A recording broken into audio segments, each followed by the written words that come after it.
Good morning children, how are you? बेटा आज distance displace आपका है, उसके बारे में जानकारी करेंगे। और इवन सबसे पहले ग्राफ से ही चलेंगे कि डिस्प्लेसमेंट टाइम या पोजीशन टाइम ग्राफ क्या है। तो बात करना चाहते हैं पोजीशन टाइम ग्राफ। आप इसे चाहें तो एसटी ग्राफ कर सकते हैं, क्योंकि हम लोग पोजीशन को एस से लेंगे। आप चाहें तो इसे डिस्प्लेसमेंट टाइम ग्राफ भी कह सकते हैं। टाइम ग्राफ तो पोजीशन टाइम ग्राफ, क्योंकि चेंज इन पोजीशन बेटा डिस्प्लेसमेंट होता है। तो आप इसे इस तरह से लेकर के चलें। तो इसमें शुरुआत से करेंगे, पहला आ जाइएगा। देखो बेटा, तो पहला अगर हम पार्ट करें, इस एक्सिस पर हम पोजीशन ले रहे हैं, किसी पार्टिकल की पोजीशन जिसे हम एस से लिख रहे हैं, और एक्स एक्सिस पे हम टाइम ले रहे हैं, टाइम आया। Suppose graph is a straight line, ये स्ट्रेट लाइन ग्राफ है। सपोज आप तुम्हें पता बेटा स्ट्रेट लाइन का स्लोप निकालना होता है, तो आप इस स्ट्रेट लाइन पे 2 पॉइंट ले लीजिएगा। आप चाहे तो पी क्यू ले लीजिएगा और इससे एक ऐसे राइट एंगल ट्रायंगल बना लीजिए। आपको पता होगा ये थीटा है, अगर ये थीटा है तो इसे हम बोलते हैं चेंज अलोंग वाई एक्सिस, और वाई एक्सिस पे हमने एस लिया है, यानी डेल्टा एस आ जाएगा। यानी ये हो जाएगा चेंज इन पोजीशन। देखो इस जगह की पोजीशन और इस जगह की पोजीशन का चेंज आ जाता है ये, और ये हो जाएगा चेंज अलोंग एक्स एक्सिस, ये एक्स एक्सिस, और एक्स एक्सिस पे हमने लिया क्या है, डेल्टा टी, ये आ गया। अब आपको पता है यहाँ पर स्लोप ऑफ स्ट्रेट लाइन अगर हम निकालें, इसे m से लिखते हैं, तो पता स्लोप tan थीटा के बराबर होता है। tan थीटा होता है बेटा परपेंडिकुलर अपॉन बेस, यानी कि हो जाएगा delta s upon delta t। और तुम्हें पता है बेटा delta s upon delta t क्या हो जाता है, वेलोसिटी हो जाता है। तो that is equal to v, यहाँ पर v आ गया। देयरफॉर कंक्लूजन क्या लिखा, slope of slope of position time graph जो होता है that is equal to velocity. अब आप इसे याद रख लीजिए कि पोजीशन टाइम ग्राफ का जो स्लोप होता है वो वेलोसिटी के बराबर होता है। पहला पॉइंट क्लियर।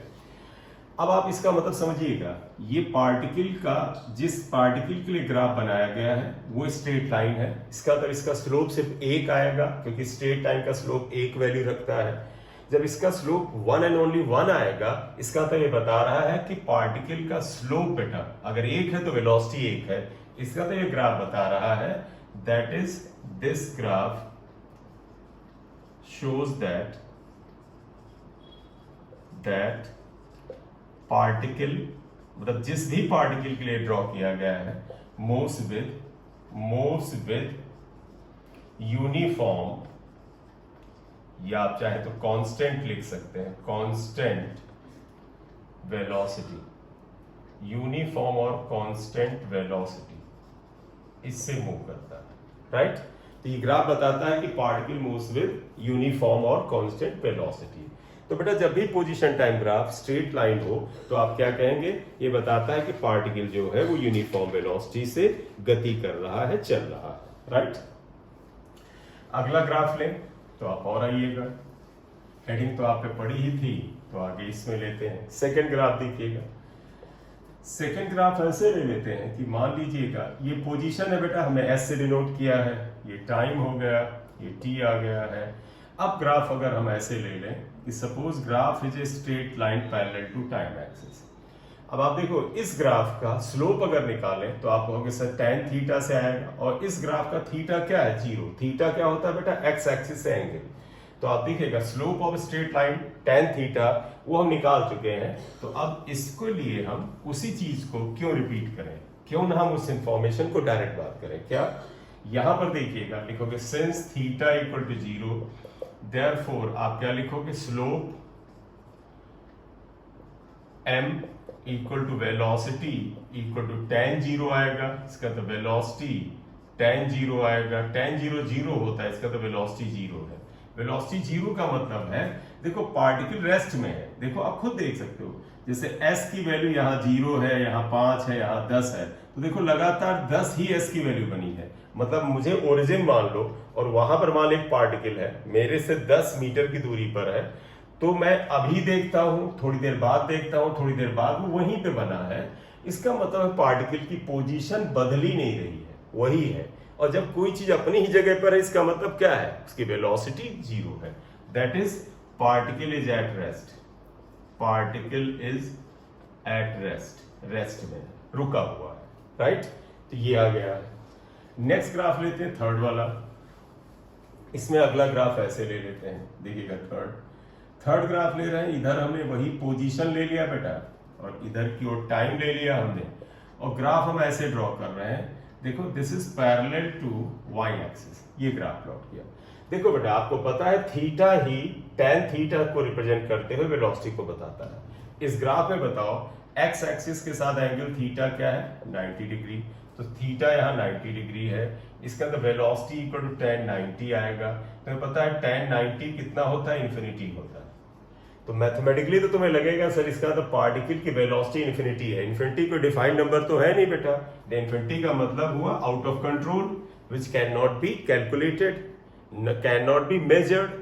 तो v इन्फिनिटी आप कह सकते हैं कि पार्टिकल इन्फिनिटी वेलोसिटी से मूव कर रही है, लेकिन असल में क्या हुआ, अगर गौर से देखो ऐसा लग रहा कि टाइम, मान लो यहाँ टाइम 10 सेकंड था, तो लग रहा देखो पार्टिकल अपनी पोजीशन को लगातार बदल रहा। देखो यहाँ पर पोजीशन s की वैल्यू 0 है, यहाँ पर s की वैल्यू 10 हो गई, यहाँ s की वैल्यू 20 हो गई, यहाँ 30 हो गई, लेकिन टाइम रुक गया है। तो 10 ही सेकंड पे पोजीशन, 10 ही सेकंड पर, यानी when the time was 10 second, तो पार्टिकल कभी 0, कभी 10, 20, 30, 40। तो ऐसा लग रहा समय को रोक दिया है। और तुम्हें पता है समय को रोका नहीं जा सकता है, टाइम में पीछे नहीं जाया जा सकता है, टाइम हमेशा आगे एडवांस करता है। अगर टाइम रुक जाए तो समझ लेना ये ग्राफ मैथमेटिकली बता सकता है, थ्योरेटिकली बता सकता है कि पार्टिकल की वेलोसिटी इन्फिनिटी है, लेकिन असल में ये बता रहा है कि this graph is practically not possible. Why not possible? Because time can not be stopped, right. तो यहां क्या लिखोगे, this graph is practically not possible because time cannot be stopped। Time को रोका नहीं जा सकता, तो हम टाइम को नहीं रोक सकते। अगर टाइम रुक जाए इसका तो ग्राफ, ये जानते हैं हाइपोथेटिकल है, मैथमेटिकल है, थ्योरी में बात कर लो, प्रैक्टिकली तो पॉसिबल नहीं है। ये आ गया यहाँ पर ग्राफ। अब अगला ग्राफ लेते हैं, अगर आप इसे कर चुके हो तो नेक्स्ट लेते हैं। अगला ग्राफ एक और देखिएगा, यहाँ पर फोर्थ ग्राफ लेते हैं। देखो बेटा इधर पोजीशन ले लिया, इधर टाइम ले लिया। देखो ये ग्राफ ऐसे ले रहा है, ये हमने ऐसे ले लिया। अब जानते हैं इस ग्राफ में देखो एक ही टाइम पर, कहीं पर भी टाइम आप नोट कर लीजिए, मैंने यहां पे डाल लिया, तो तुम्हें क्या लग रहा सर इस टाइम पे पार्टिकल की पोजीशन ये भी है, यानी ये ए है, और यही पोजीशन इसकी ये भी है। हर पार्टिकल आप कहीं पे देख लो, चाहे यहां पे देख लो, आप कहोगे सर एक ही टाइम पे पार्टिकल की ये पोजीशन, एक ये है। एक ही टाइम पर कोई भी पार्टिकल, कोई भी वस्तु, कोई भी चीज, कोई भी कार दो जगह तो हो नहीं सकती। तो जब भी ग्राफ में एक ही समय पे दो पोजीशन नजर आए, तो इसका मतलब ये ग्राफ प्रैक्टिकली नहीं पॉसिबल, सिर्फ पेपर पे बनाया गया है। तो आप यहां क्या लिखोगे, this graph is practically not possible. इसमें भी आएगा this graph is practically not possible because time cannot at an instant there are two positions of particle। किसी इंस्टेंट पे देखो इस टाइम पर दो पोजीशन है, there are two positions of particle which is practically not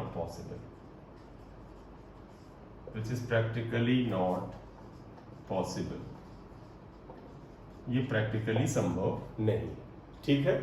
तो ये graph practically नहीं पॉसिबल, क्यों बेटा, एक ही टाइम पर दो पोजीशन, यहां पर भी है, यहां पर भी है, यहां भी, ये भी है, दो दिख रही है, हर जगह ये आएगा। नेक्स्ट ग्राफ अगर हमने पांचवा आइएगा, पांचवा ग्राफ बड़ा इंपॉर्टेंट है। तुमने देखा होगा अभी तक जो ग्राफ था उसमें स्लोप जो जा रहा था वो पॉजिटिव जा रहा था। स्लोप पॉजिटिव कैसे पता करते थे बेटा? जब एंगल थीटा 90 से छोटा बनता। अब हम एक ग्राफ ऐसे बना रहे हैं। अगर हम ये ग्राफ ऐसे बनाते हैं, ये देखिए, इस ग्राफ के लिए तुम क्या कहोगे कि सर इसको अगर हम आगे बढ़ा लें तो देखो इसका angle theta is greater than 90 degree. तो यहां क्या आएगा? Theta is greater than 90 degree, therefore v equal to tan theta equal to tan 90 at tan theta. और थीटा 90 से बड़ा होता है तो देखो ये वैल्यू 90 से बड़ी है तो इसका मतलब देयरफॉर v इज नेगेटिव होगा, माइनस में होगा। और v वेलोसिटी है। वेलोसिटी नेगेटिव का मतलब जानते हो? अगर ये मेरा घर था, यहां से दाहिनी तरफ मैं मोटरसाइकिल लेके गया तो मैं कहूंगा मेरी वेलोसिटी पॉजिटिव है। और अगर मैं बाईं तरफ वापस आने लगा, समझना, बाईं तरफ जाऊं, चाहे आप वापस आ रहे हो या यहां से बाईं तरफ जाएं, मतलब जब भी आपके चलने की दिशा दाहिनी तरफ होगी तो अगर वेलोसिटी को प्लस लेते हो, तो जब भी आप बाईं तरफ चलेंगे तो वेलोसिटी को माइनस लेना पड़ेगा। तो वेलोसिटी माइनस का मतलब जानते क्या हुआ? पहले अगर एक स्थिति में लिखना चाहो, जब भी थीटा 90 से बड़ा हो तो इसका मतलब क्या हुआ? यही लिख देना, slope is negative, therefore velocity tan theta is negative. और वेलोसिटी नेगेटिव का मतलब हुआ कि मैं अपने घर से चला था, दाहिनी तरफ थोड़ा गया था, फिर मैं वापस आ रहा हूं। तो जब भी स्लोप नेगेटिव आए तो आप पहले स्थिति में सोचना, सर पार्टिकल वापस अपने घर की तरफ यानी स्टार्टिंग पॉइंट की तरफ जा रहा है। तो नेगेटिव वेलोसिटी का मतलब हुआ पार्टिकल इज मूविंग या particle is approaching towards the starting point. Negative velocity means particle, लेकिन ये यूनिवर्सल नहीं है बेटा। अभी थोड़ा सा आगे चेंज करेंगे तो नेगेटिव स्लोप होने पर भी वेलोसिटी मतलब particle approaching towards the starting point के अलग भी आंसर आ सकता है। That is part it negative velocity means particle approaches towards starting point, मतलब आप अपने घर की तरफ चल दिए, ये मतलब हुआ। क्लियर? हालांकि ऐसे ही ग्राफ में भी आगे परिस्थितियां बदलेंगी, वो फिर बात करते हैं। या अगला ग्राफ थोड़ा है, इसमें कई बातें लेंगे। जैसे देखिए छठा ग्राफ है, इसमें डिटेलिंग थोड़ा करेंगे। देखो बेटा, इसमें मैं ऐसे ले रहा हूं, ये पार्टिकल का पोजीशन ऊपर की तरफ है, प्लस है, इधर की ओर हमने टाइम लिया है, आप इधर ले लो, ये टाइम हो गया t है। इधर की ओर पार्टिकल की पोजीशन को माइनस एस लोगे, देखो माइनस एस लोगे क्योंकि नीचे की तरफ माइनस, ऊपर की तरफ प्लस।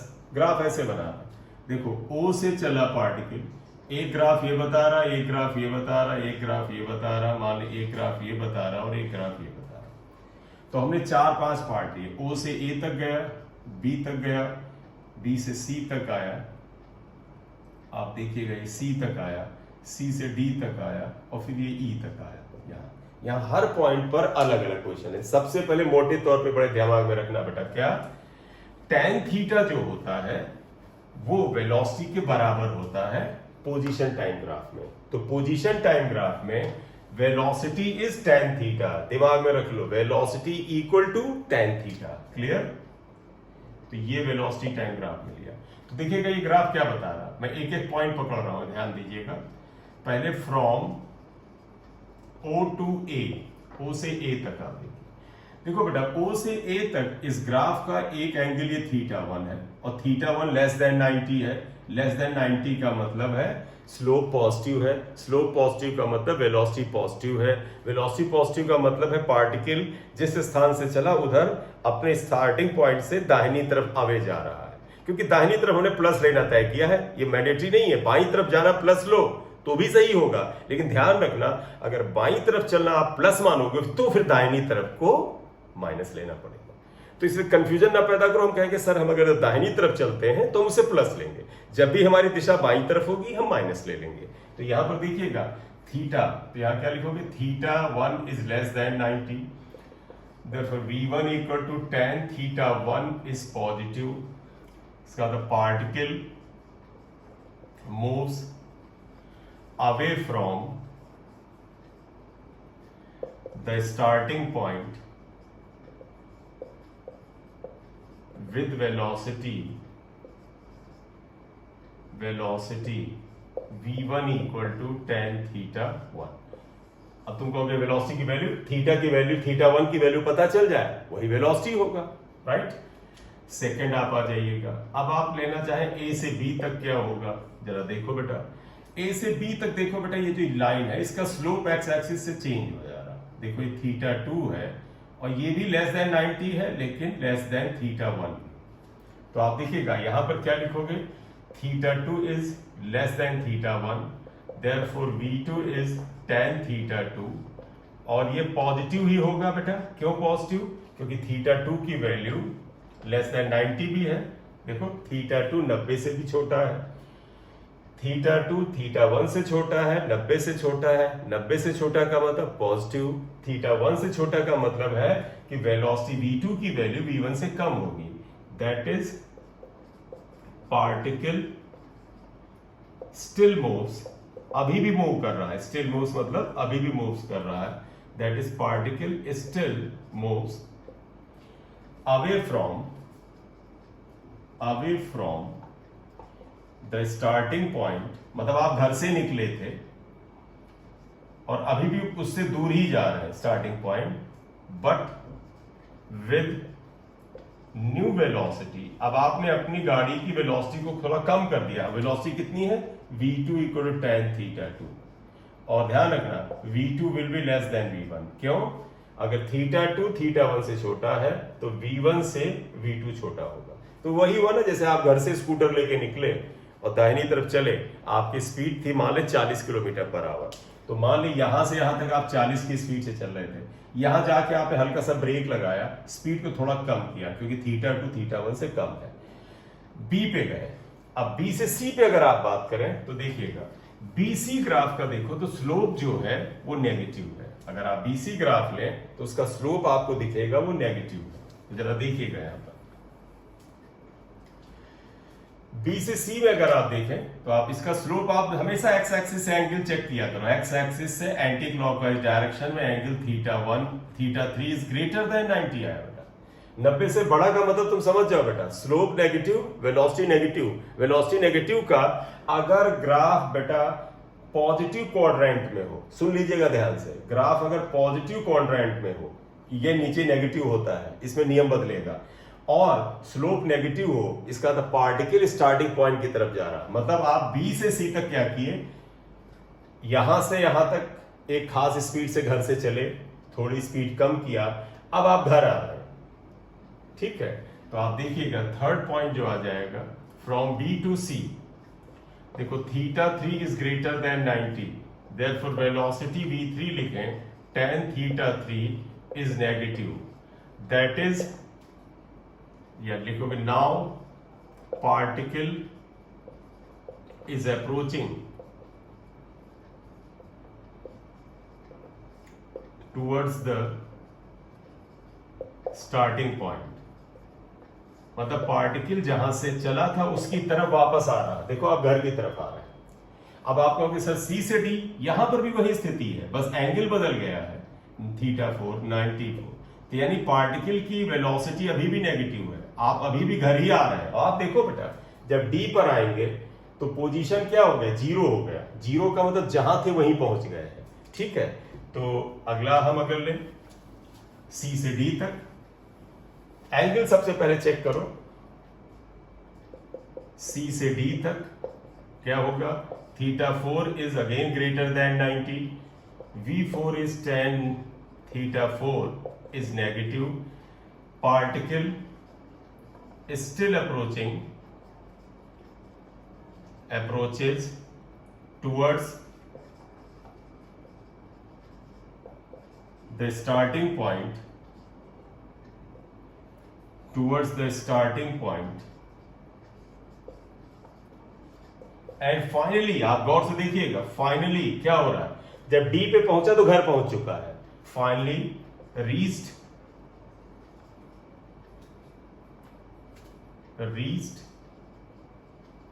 होम का मतलब स्टार्टिंग पॉइंट एट डी, जब डी पर है तो घर पहुंच चुका है, उसकी घर वापसी हो चुकी है।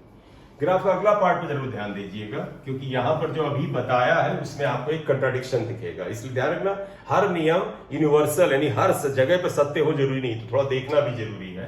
तो लास्ट पॉइंट लेते हैं, जरा देखिएगा बेटा, what we are talking about from D to E, D से ई देखना। अभी भी आपको लगेगा कि सर इसका एंगल जो है, आप देखो ये एंगल एक्स एक्सिस से जो है थीटा 5 ग्रेटर देन 90 है, तो आप कहोगे थीटा 5 इज ग्रेटर देन 90, इसका मतलब V5 equal to tan theta 5, और जब ये 90 से बड़ा हो तो ये नेगेटिव आएगा, इसका मतलब V5 जो होगा वो नेगेटिव होगा, और नेगेटिव का मतलब बेटा वेलोसिटी अपोजिट डायरेक्शन में है। मैंने तुम्हें बताया स्लोप नेगेटिव आए, वेलोसिटी नेगेटिव आए, तो particle was approaching toward the starting point. ये केवल तब सही है जब ग्राफ इस पॉजिटिव क्वाड्रेंट, पहले वाले क्वाड्रेंट में है। अगर नीचे वाले में आ जाए तो ध्यान देना, देखो डी पर घर था, ऊपर इस तरफ ग्राफ जा रहा तो बता रहा है आप घर से दूर जा रहे हैं, यहां घर पहुंच गए। अब अगर आप देखिए दूसरी दिशा में जा रहे हैं, एस नेगेटिव है, ये डी से ई जानते क्या हुआ, पहले आप घर से ओ से ए तक गए, एक स्पीड से आपने एक्टिवा चलाई, थोड़ा सा ब्रेक लगा के कम किया, ए से बी तक आपने थोड़ा स्लो किया, बी से सी तक स्लोप नेगेटिव हुआ, यानी आप अपने घर की तरफ वापस आने लगे। फिर सी पर आपने स्पीड थोड़ी बढ़ाई, tan theta 4, theta 4 greater than 90 था, अगर आप देखें थीटा 4 इज ग्रेटर देन 90, यानी कि अभी भी आप घर की ओर जा रहे हैं। डी पे देखो पोजीशन या डिस्प्लेसमेंट 0 हो गया है, यानी पार्टिकल घर पहुंच चुका है, और आप घर गए तो अब आप देखना डी से ई तक थीटा 5 नेगेटिव होने के बावजूद आप नहीं कहेंगे कि particle is moving towards the starting point. ना बेटा, देखो स्टार्टिंग पॉइंट ये था, आप दूर जा रहे हैं, लेकिन दूसरी तरफ आप पहले घर से दाहिनी तरफ गए, डी पर जब आए वापस आ गए, फिर आपको घर पे बोला गया कि जाओ लेफ्ट में कोई शॉप वगैरह है वहां से कुछ खरीद लाओ, तो अब आप दूसरी दिशा में जा रहे हैं, approaching towards the starting point नहीं होगा। तो ध्यान रखना, approaching towards the starting point when the slope is negative, ये तभी तक ट्रू है जब ग्राफ पॉजिटिव क्वाड्रेंट में यानी इस वाले क्वाड्रेंट में होता है। नेगेटिव में आ जाए तो ध्यान रखना आपका क्या मतलब होगा, आप ई तक आए, आपने स्लोप को देखा, थीटा 5 जो था ग्रेटर देन 90 था, लिखोगे नाउ, क्या लिखोगे नाउ पार्टिकल, पार्टिकल का मतलब बेटा जो गाड़ी चला रहा है, कार लो, स्कूटर लो, आप लो, कुछ जो चीज चल रही है, particle moves away from the starting point, तो अवे जा रहा है starting point, but in opposite direction, दूसरी दिशा में, in opposite direction, opposite direction with velocity, अगर आप V5 लिखें इक्वल टू tan थीटा 5, इस वेलोसिटी से दूसरी दिशा में जा रहा है, राइट। तो ये पोजीशन टाइम ग्राफ कुछ आए, आप इसे जल्दी से नोट करो, फिर अगले पॉइंट पे चलते हैं और बनाते हैं ग्राफ। अभी तक ग्राफ हम स्ट्रेट लाइन ही बना रहे थे। चलिए ये हो गया होगा, इस ग्राफ को हटाते हैं। अब ग्राफ को कर्व लेना चाहते हैं, अगर हम ग्राफ को कर्व लें तो नेक्स्ट जो भी ग्राफ है, ये देखो, अगर पोजीशन टाइम ग्राफ, ये एसटी ग्राफ अगर आप लेते हैं और सपोज ये पोजीशन टाइम ग्राफ कर्व होता है, ये देखिए कर्व के बारे में मैंने ग्राफ को बड़े अच्छे से धीमे धीमे आपको पढ़ाया भी था और आपने उसे रिवाइज भी किया होगा। एक स्लोप स्ट्रेट लाइन का होता है, लेकिन कर्व हो तो स्लोप का क्या खेल है, आप कहोगे सर हर पॉइंट पे अलग अलग स्लोप होगा। जब भी ग्राफ कर्व हो आप कुछ पॉइंट सेलेक्ट करो, जैसे इस पॉइंट पर आप एक टेंजेंट डाल दो, ये आप कहो सर एक इसका एंगल का अंदाजा लगा लेते हैं, थीटा 1 नंबर पॉइंट है, फिर 2 नंबर पॉइंट पे पहुंच जाओ, फिर टेंजेंट डालो, फिर एंगल का अंदाजा लगाओ, थीटा 2 है, देखो तो एंगल छोटा हो रहा है, एक और पॉइंट ले लो थीटा 3, ये एक और, तो 3 नंबर पॉइंट पर फिर एंगल अगर आप देख लो तो यहां पर थीटा 3 आएगा। आप देखो बेटा ये एंगल बड़ा, ये छोटा, ये और छोटा, तो यहां पर आप क्या पा रहे हैं, अगर आप देखें सिंस थीटा 1 वॉज ग्रेटर, ऐसा हमने पहले भी कराया है, इसलिए tan थीटा लो। क्यों tan थीटा लेंगे, क्योंकि tan थीटा बेटा स्लोप को बताता है और पोजीशन टाइम ग्राफ के केस में स्लोप जो होता है वेलोसिटी के बराबर होता है। tan थीटा 2 tan थीटा 3 ये आएगा। tan थीटा किसके बराबर? Velocity v1 v2 v3। तो आप देखो क्या है, v1 यानी यहां वेलोसिटी ज्यादा थी, ये वेलोसिटी यहां पे कम हुई, ये वेलोसिटी और कम हुई, यानी जैसे जैसे आप यहां से आगे बढ़ते हैं पार्टिकल की वेलोसिटी ज्यादा कम कम कम, यानी पार्टिकल की गति कम हो रही है। Particle is moving with decreasing velocity. That is जिस पार्टिकल के लिए ग्राफ बनाया गया है वो particle, that is particle moves with decreasing velocity, decreasing velocity. और आपको पता है बेटा डिक्रीजिंग वेलोसिटी का होता जानते क्या होता है? रिटार्डेशन। दैट इज रिटार्डेशन, आप गति को कम कर रहे हैं। ये आया particle moves with decreasing velocity, that is retardation. Retard हो रहा है, गति कम हो रही है, यानी जिसके लिए प्लॉट किया गया उसने ब्रेक लगाया होगा, गाड़ी धीरे धीरे रुक रही है, राइट। एक और कर्व अगर हम ले, नेक्स्ट ग्राफ अगर ले, पोजीशन टाइम ग्राफ ऐसे लेते हैं। देखो ये पोजीशन टाइम ग्राफ है, राइट। देखिएगा इस पोजीशन टाइम ग्राफ में फिर वही हमें बताना है। कैसे आप पता करोगे कि सर कर्व है, अलग अलग पॉइंट पे स्लोप अलग होगा, स्लोप अलग तो वेलोसिटी अलग, वेलोसिटी अलग तो निकालते हैं। तो पहले एक पॉइंट यहां ले लो, आप इस पे एक टेंजेंट डालो, 1 नंबर, एंगल थीटा 1 करीब आया। यहां पे पॉइंट लो, इस पे टेंजेंट डालो, इसको आप थीटा 2 लिख लो। इस पॉइंट पे जाओ, यहां पे टेंजेंट डालो, इसे आप थीटा 3 लिख लीजिए। बताइए थीटा 1 से थीटा 2 थीटा 3 जा रहे हैं, एंगल क्या हो रहा है? अगर आप देखें तो यहां पर क्या हो रहा है? एंगल बढ़ रहा है। आप देखिए क्या आता है, जरा देखिएगा, ये कम था तो आप देखें इसे जरा, theta 1 was less, theta 2 tan theta, ये तो इसका मतलब यहां वेलोसिटी कम, यहां ज्यादा, यहां और ज्यादा। देखो ये जा रहा है, दैट इज पार्टिकल। देखो वेलोसिटी v1 से बढ़ के v2 से v3 with increasing velocity, increasing velocity. और इंक्रीजिंग वेलोसिटी का मतलब that is accelerated motion, accelerated motion, यानी यहां पर एक्सेलरेशन हो रहा है, राइट। ये आया, तो यहां पर ये बात आई कि एक्सेलरेशन हो रहा है। क्लियर?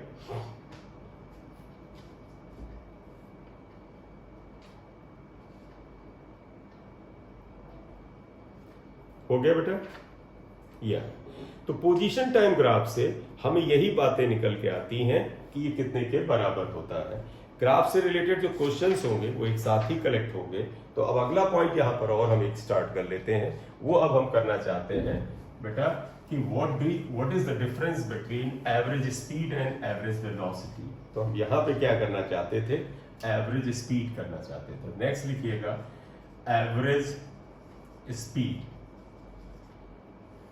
स्पीड स्केलर क्वांटिटी है तो आप v एवरेज लिख लीजिएगा, एरो मत लगाइएगा। तो आप लिखते हुए यहां पर अगर लिखो इट इज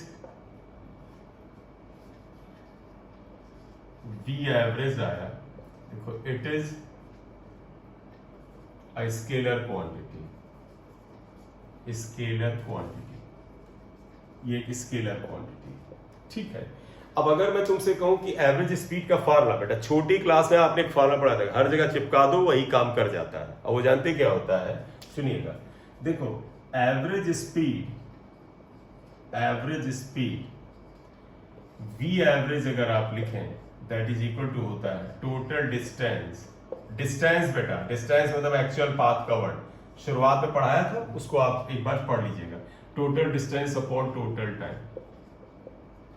जो भी टाइम लिया है आप इसे कह सकते हैं। तो एवरेज स्पीड क्या आ जाएगा बेटा? Average speed is total distance upon total time आ जाता है। आप यहां से एवरेज स्पीड निकालेंगे तो हुआ कि एवरेज स्पीड फिर हम क्या करें? अब एक चीज ध्यान रखिएगा, एवरेज स्पीड में हम दो चीजें यहां पर कर सकते हैं। क्या? एक होता टाइम एवरेज स्पीड, तो इस फार्मूले को तो तुम याद ही रख लो, ये एवरेज स्पीड आ गया, हम इसको ही हर जगह लगाएंगे। तो इसके अंतर्गत पहला आएगा टाइम एवरेज स्पीड, इसका मतलब समझिएगा, देखो आप जब जैसे आप मान लीजिए आप कार या मोटरसाइकिल चलाते हैं, तो मैं तुमसे कहूं एवरेज स्पीड निकालो, तो एक होता है टाइम के रेस्पेक्ट में। टाइम के रेस्पेक्ट मतलब समझिएगा, जैसे मैं तुमसे कहूं तुम्हें 10 किलोमीटर जाना है, तो मैंने तुमसे कहा कि पहले 3 किलोमीटर तुम V1 स्पीड से चलाना, आपको अपना 3 किलोमीटर जो होगा V1 स्पीड से गाड़ी चलाना, फिर अगले 3 किलोमीटर V2 स्पीड से गाड़ी चलाना, और फिर अगले 4 किलोमीटर इतनी स्पीड से चलाना। तो तुमने क्या किया कि 10 किलोमीटर में से 3 किलोमीटर V1 स्पीड से चले, अगले 3 किलोमीटर V2 स्पीड से चले, अगले जो 4 किलोमीटर V3 स्पीड से चले। तो यहां पर पूरी दूरी को तुमने पोजीशन से, डिस्टेंस से कवर किया है। मतलब पहले 3 किलोमीटर इतने से इतने से इतने से। वहीं आप एक उल्टा कर सकते थे, क्या सर हम टाइम ले लें, जैसे हमें 10 किलोमीटर दूर पहुंचने में मान लेते हैं आधा घंटा लगा, तो आपने क्या पाया, आपने पाया जब आपने गाड़ी चलाई, तो सुनिएगा आधा घंटा लगा आपको, आप कहोगे सर पहले 10 मिनट जब हमने गाड़ी चलाई तो हमारी स्पीड मान ले V1 थी, फिर हमने गाड़ी को स्पीड को चेंज किया, अगले 10 मिनट गाड़ी चलाई तो हमने 10 मिनट गाड़ी चलाई तो स्पीड V2 थी, और अगले 10 मिनट मान लीजिए V3 थी। अब आपको लगा होगा टाइम आप बराबर बांटा जरूरी नहीं है। आप कह दो कि पहले 10 मिनट हमने इस गाड़ी V1 गति से चलाई और अगले 20 मिनट गाड़ी हमने V2 स्पीड से चलाई, एक एवरेज निकालते हो। आप ध्यान दीजिएगा, पहला केस क्या था, पूरी दूरी 10 किलोमीटर पे हमने पहले 3 किलोमीटर की गति अलग रखी, अगले 3 किलोमीटर की अलग रखी, अगले 4 किलोमीटर की अलग रखी। तो इस समय हम एवरेज जो है दूरी के अनुसार निकालें। 3 किलोमीटर क्या था, 3 क्या था, 4 था। दूसरे एग्जाम्पल में मैंने क्या बताया कि हमने आधे घंटे तक गाड़ी चलाई, पहले 10 मिनट हमने V1 से चलाया, अगले 20 मिनट हमने V2 से चलाया। तो जब हम एवरेज पूरी तय की गई दूरी को समय को दिमाग में रख करके निकालते हैं तो इसे टाइम एवरेज स्पीड कहते हैं। तो समय के हिसाब से, इसका मतलब मैं इसको अगर देखना, इसमें सीधे क्वेश्चन से जाएंगे, क्वेश्चन से आएंगे, देखिएगा। A particle moves with speed V1 for time T1 with speed V2 for time T2 with V3 for time T3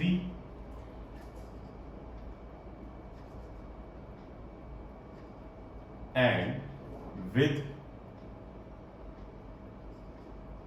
speed इसे हटा, एक सेकंड ऐसे करते हैं, रुकिए, हम यहां पर इस क्वेश्चन को फिर से उठाएंगे।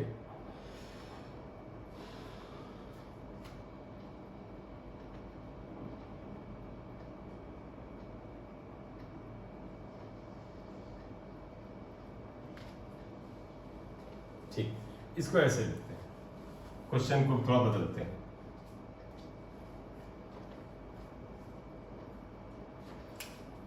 देखो मैं ऐसे लिख रहा हूं, a particle moves with speeds V1 V2 V3 dash dash dash Vn। तो ध्यान रखिएगा, ये पार्टिकल मूव कर रहा है स्पीड V1 से V2 से V3 से dash dash Vn in different time intervals,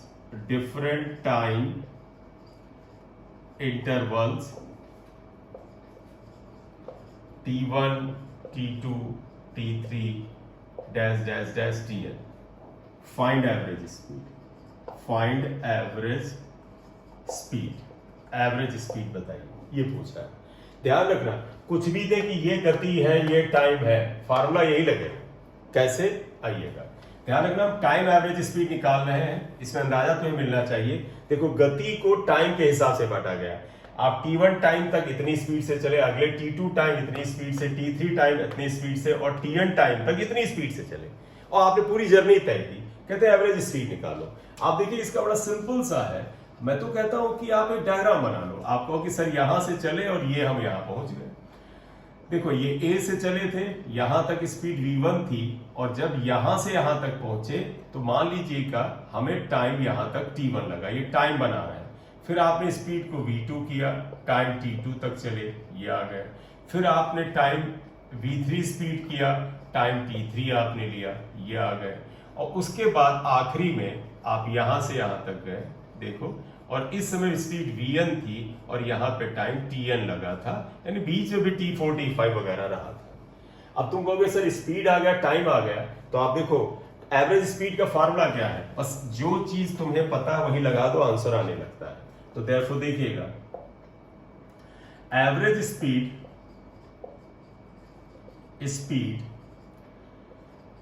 v average equal to total distance upon total time. या जरा ध्यान देना, तुम कहोगे टाइम तो पता t1 plus t2 plus t3 plus tn, distance निकाल लो। तो आप देखो, मान लो ये दूरी जो थी बेटा, क्योंकि वो v1 स्पीड से गया था तो ये दूरी s1 तय किया था, तो पता s1 क्या आ जाएगा, वेलोसिटी इनटू टाइम, इसे आप लिख सकते हो v1 t1। ये हम अभी बता देंगे कैसे। ये अगर आप देखिए वेलोसिटी यहाँ v2 थी, तो ये दूरी अगर यहां तक इसने तय किया s2, तो ये आ जाएगा v2 t2, क्योंकि बेटा होता है ना distance equal to velocity into time या स्पीड इनटू टाइम। तो हम यहां फार्मूला लगा रहे हैं, तो पता है कि v equal to s upon t होता है, इसलिए s इक्वल टू vt होता है, ये फार्मूला लगा रहे हैं। देखिएगा s, देखो s1 इक्वल टू vt यानी v1 t1, v2 t2, इसमें क्या लिख दोगे, अगर आप यहां लिखें इसे v3 कर लो, s3 equal to v3 t3, ये आ गया यहां तक, ये टाइम आ गया यहां तक। इसी तरह ये देखिएगा, यहां स्पीड अगर vn है, देखो ये, तो इस जगह स्पीड अगर vn है तो ये दूरी sn equal to vn and tn आएगा।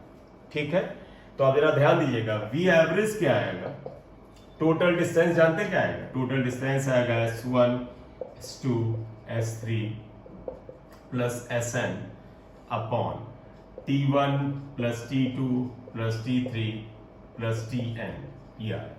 ठीक, अब आप जरा देखिए, यहां लट रहिएगा, देखो v एवरेज क्या आया, स्पीड है, एरो मत लगाना, ठीक है। s1 क्या है, देखो वहां पर v1 t1 plus v2 t2 plus v3 t3 dash dash dash plus vn tn upon t1 plus t2 plus tn, ये आ गया। तो अब ये मत कहना सर फार्मूला याद कर ले, आपका मन हो कर लो, लेकिन जब टाइम आएगा तो हो सकता है आपको ना याद रहे, इसलिए फार्मूला तो मैं मानता हूं बस एक ही है, total distance upon total time, इतना आ गया, इतना नोट करो, ये हो गया। अब मैं इसके अंदर एक केस डालूंगा, जल्दी से आप नोट करिए इसे। चलिए, आई होप आपने इसे नोट करा होगा, और अब मैं इसमें डाल रहा हूं, जरा देखिएगा, इसके अंदर मैं केस डालना चाहते हैं, वो क्या है, जरा देखिएगा। केस 1, इसके अंदर ध्यान रखिएगा, हम लोग अभी भी टाइम एवरेज स्पीड पढ़ रहे हैं, यानी नीचे टाइम आए। तो अब हम जानते क्या करने जा रहे हैं, हम ये करने जा रहे हैं कि जो पहला टाइम t1 था, जो t2 था, और जो आखिरी टाइम tn था, ये सब बराबर है। If time intervals are same, that is, इसका मतलब समझिएगा, that is t1 t2 t3 tn सब सेम है, और मान ले t है, लेट, आप कहोगे सब टाइम सेम है तो हम कितना मान ले, मैंने मान लिया t के बराबर है। तो अगर ये t के बराबर है तो बताना बेटा इक्वेशन स्टार क्या आ जाएगा, ये इक्वेशन देखो, जहां जहां t1 t2 t3 tn है, इसकी जगह t कर दो, तो देखो v एवरेज हो जाएगा v1t v2t v3t plus vnt upon, जरा यहां ध्यान रखिएगा, यहां यहां यहां हर जगह t आएगा, t प्लस t, बताओ कितनी बार जाएंगे, n टाइम्स, तो आगे आगे लिख देना n टाइम्स। हम t को जोड़ रहे हैं बेटा, देखो t प्लस t कितनी बार, n टाइम्स, ये। तो आप देखिएगा ये क्या आएगा, v एवरेज इक्वल टू, यहां t कॉमन ले लो, तो ये आएगा v1 plus v2 plus vn upon, देखो बेटा अगर t एक बार होता तो t रहता, अगर दो ही होता तो t प्लस t 2t होता, 3 बार होता तो t प्लस t 3t होता, अगर n बार है तो क्या होगा, nt हो जाएगा, तो ये nt आ जाएगा, कैंसिल होगा। तो देखो यहां पर अगर आप ध्यान दें, अगर आप स्पीड v1 से पहले चलते हैं, फिर v2 से चलते हैं, आखिरी में vn से चलते हैं, और हर बार आपका समय बराबर था, पहला टाइम t, दूसरा टाइम t, तो एवरेज स्पीड जो आया, अगर आप इस जगह एवरेज स्पीड लिखें, इस फॉर्मूले को हम हटाना नहीं चाहते हैं, देखो v एवरेज क्या आ गया, v1 plus v2 plus dash dash plus vn upon n आ गया, ये राइट। तो ये एवरेज स्पीड का फॉर्मूला आप कर सकते हैं। अगर इक्वल सेगमेंट्स है तो आप इसे भी एक इंपॉर्टेंट इक्वेशन की तरह मार्क कर सकते हैं। और ध्यान रखना बेटा, याद करने की बजाय इसको करने की आदत आनी चाहिए, याद करके रखने की नहीं, तो आपका क्या होगा, गलती कभी नहीं होगी।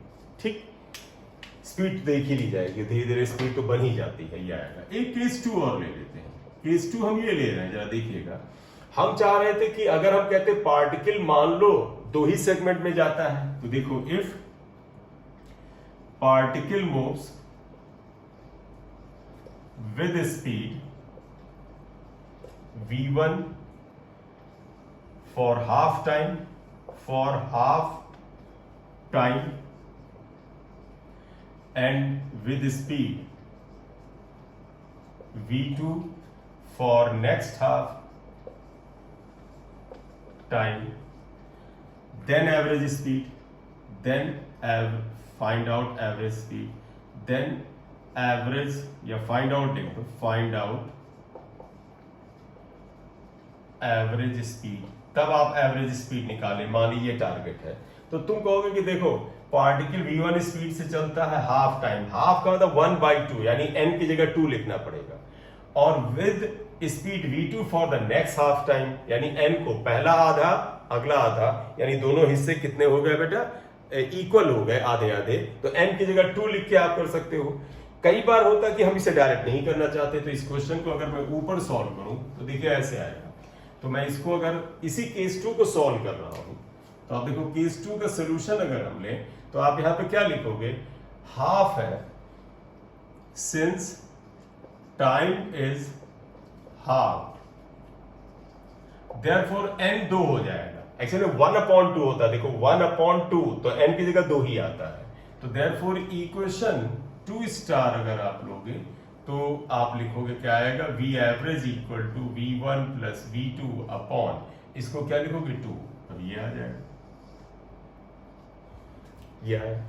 अब आप कहोगे ये फॉर्मूला न याद हो तो दूसरे से चलो, आप सॉल्व करो इसे, क्वेश्चन आपके दिमाग में है, मैं सॉल्व कर देता हूं दूसरे मेथड से।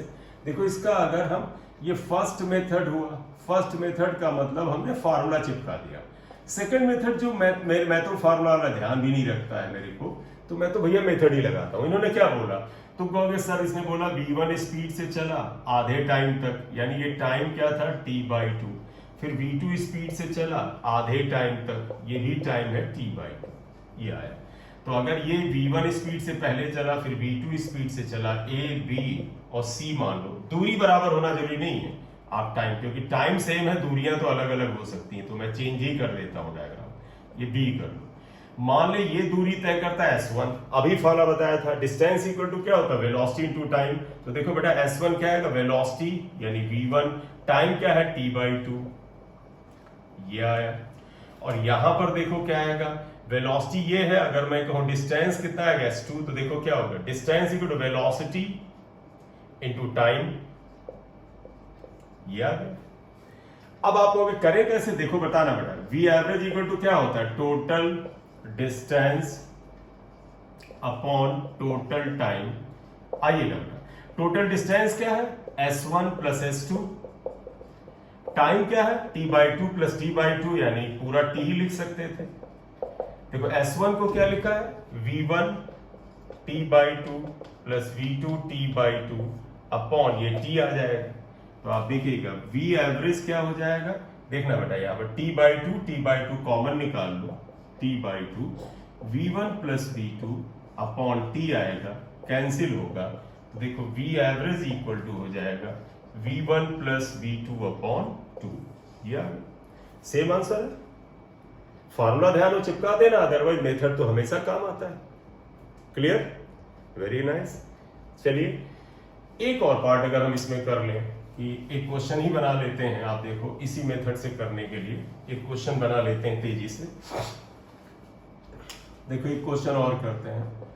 Particle moves with speed v1 during half time, नहीं, during 1/3 time, 1/3 time, and with speed v2 during rest of the time, find average speed। अब हमने बराबर बराबर नहीं बांटा। v1 गति से 1/3 बेटा, 1/3 यानी 1/3 टाइम चला, और v2 स्पीड से रेस्ट टाइम, रेस्ट होता बाकी बाकी बाकी कितना हुआ?